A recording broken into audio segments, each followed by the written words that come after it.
I think it's safe to say that Cyberpunk 2077 is a very ambitious game. Ever since it was announced at E3 2012, numerous concepts for the game were developed and several trailers were dropped.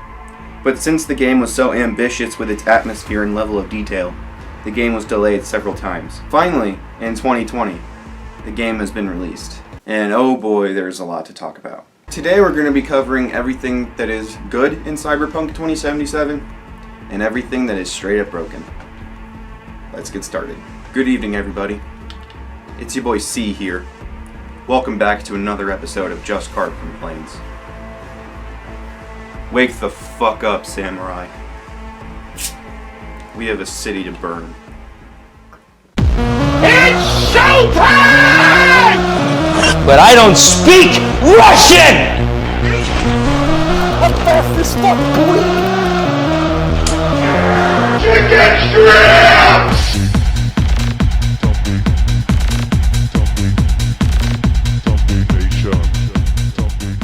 For this episode of JustCarp Complains, I'm going to be focusing on the amount of bugs in Cyberpunk 2077 versus the attention to detail that CD Projekt Red put into the game. We're actually going to be splitting this video up into three parts: atmosphere, level of detail, and technicality. Atmosphere talks about the amount of attention to detail the developers put into the world that surrounds you in the game.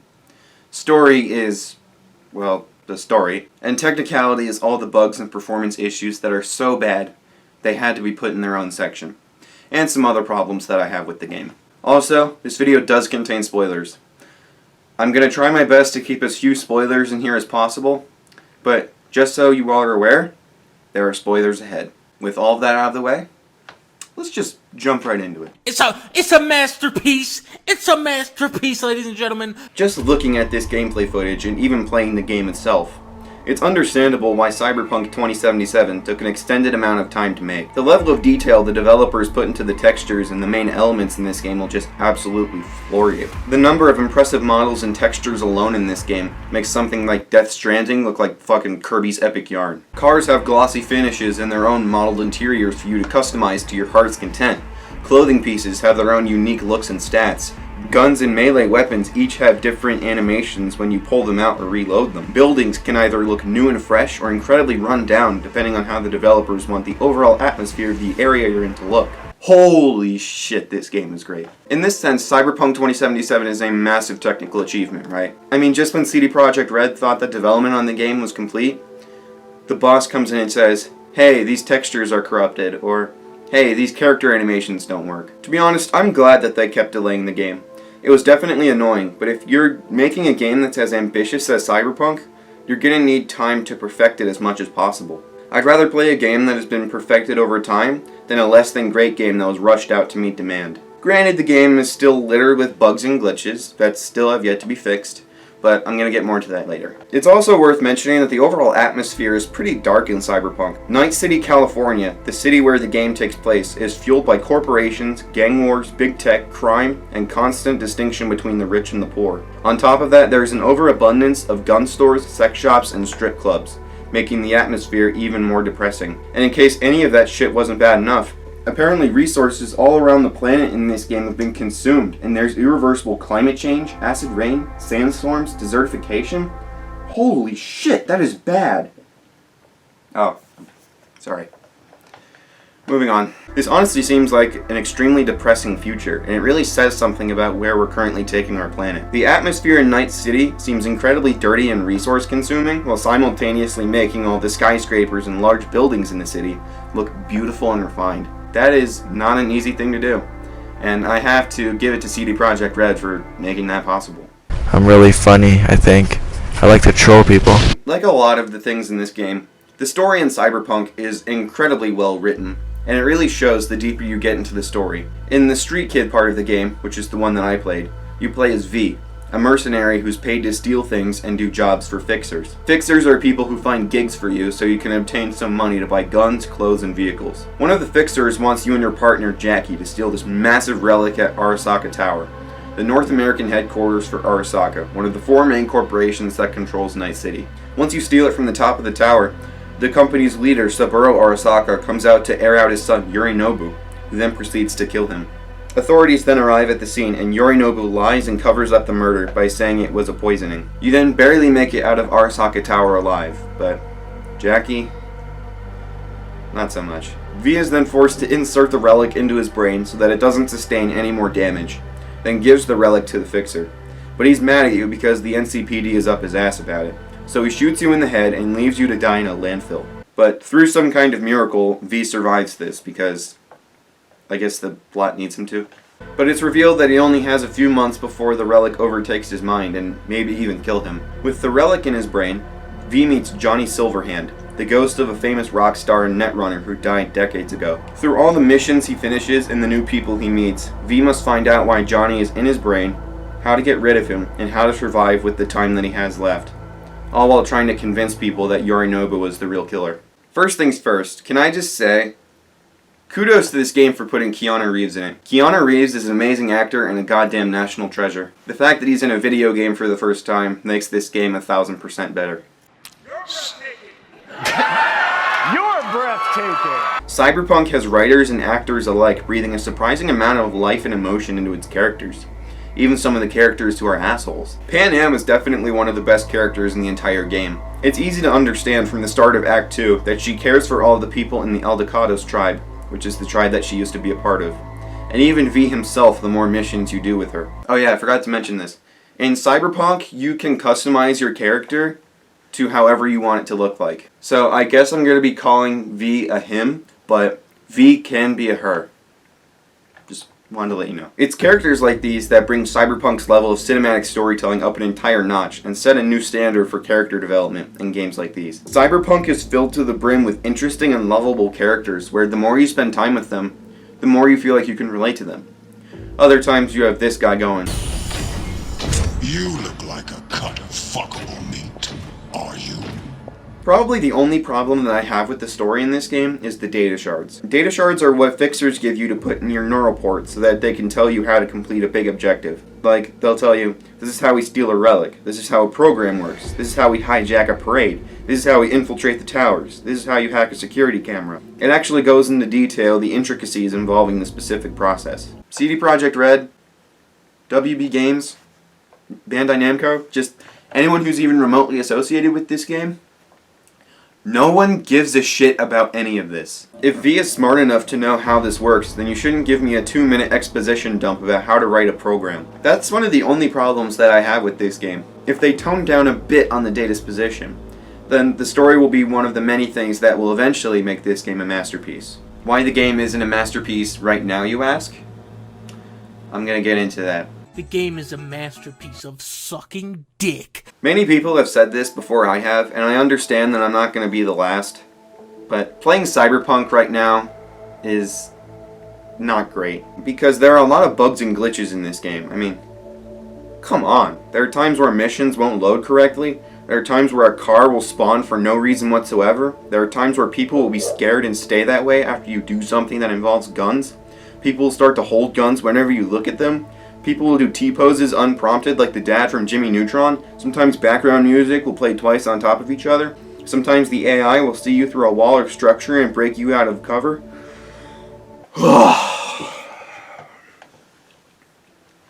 Yeah, there's that. And a lot more. I definitely understand that CD Projekt Red is working to fix all these lagging little issues, but the damage is already done. On top of that, you have a lot of compatibility issues, in particular with the Xbox One and PS4. I've heard that the base PS4 version of this game is pretty much unplayable. There are frequent crashes, and there are textures that arrive late to the party. I mean, there are times where these types of problems are mildly infuriating in this game, and there are times where the game just says, fuck you, and your enjoyment is completely ruined. It's easy to understand that this game is meant for the latest console generation and higher-end computers. But if I can play Doom Eternal on a base Xbox One at 60 FPS, then I should at least play this game at a steady 30. The game dips in frame rate to about 20 FPS whenever you get into a car and drive off, so driving is an issue in that sense. But once you go into a building, it goes back up to 30, which is fine, I guess, but I wish it could be better. I shouldn't have to go out and buy the best computer that money can buy just so I can play this game at a steady frame rate, okay? That's not happening anytime soon. Speaking of driving, the driving controls can be a little stiff at times. And when you're driving, you have to look at the map on the top right corner so that you know where to turn without crashing into other vehicles. I remember a lot of times I would miss a turn and I'd have to do a U-turn without crashing into anything. A better navigation system would be a nice fix for this, where it would tell you how many meters until the next turn, or lay arrows on the road that tells you where to go, similar to the nav system in Forza. That would actually be a generally nice feature to add into a future update. Finally, one of my biggest criticisms for this game is the fact that multiplayer is non-existent for the time being. CD has said that multiplayer will be available sometime after 2021, so we have to go a year without multiplayer, which is fine, I guess, but it still feels like a major missed opportunity. Maybe instead of having players wait, CD could close off a part of the map from the campaign and have a place like the Badlands, for example, open for multiplayer purposes. This could be like an alpha build of multiplayer, where players do certain game modes like deathmatch and capture the flag, or just mess around in the open world and then give feedback to make all the multiplayer modes as good as they can be. I would genuinely be interested in taking part of this. Maybe they can have a mode where you're on a team of other players and you try to steal something from Arasaka Tower, and you can either sneak your way in or kill the other team of security guards. That would legitimately be cool. But of course, we don't exactly understand what constitutes the multiplayer of this game, because when publications questioned CD about it, they remained vague, stating that they would release it sometime after 2021. So we don't know if multiplayer will be like GTA or Red Dead and be completely open world, what modes there will be for quick matches, if there will be any modes at all, etc, etc. I just hope they make a statement on this soon, because if I've learned anything from being a gamer, it's that gamers have zero patience. Like, literally zero patience whatsoever.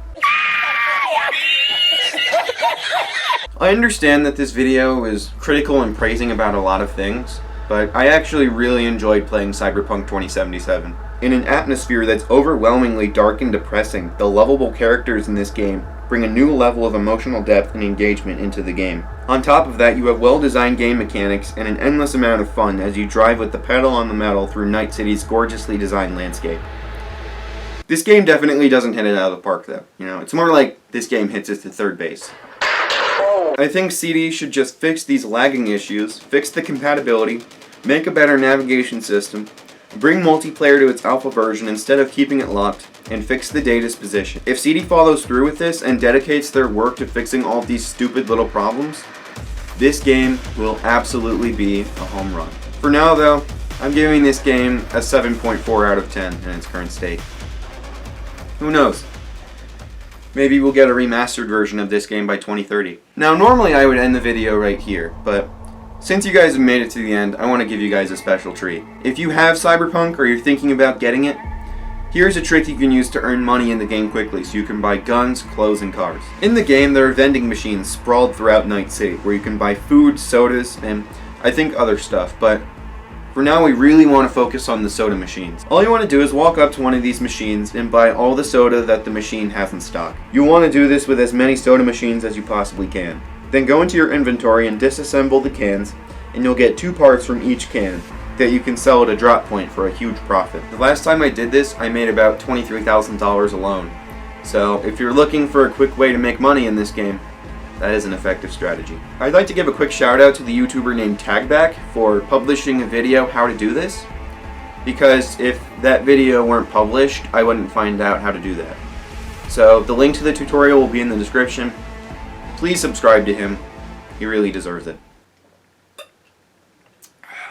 I've actually never had orange soda before. It kind of tastes weird. That's okay. I'm not really a soda guy. I'm more of a G Fuel kind of guy. Hey everybody, thanks so much for watching this 7.4 out of 10 episode of JustCarp Complains. The previous episode may or may not be down in the description. Please be sure to subscribe for more of the exaggerated swagger of a black teen.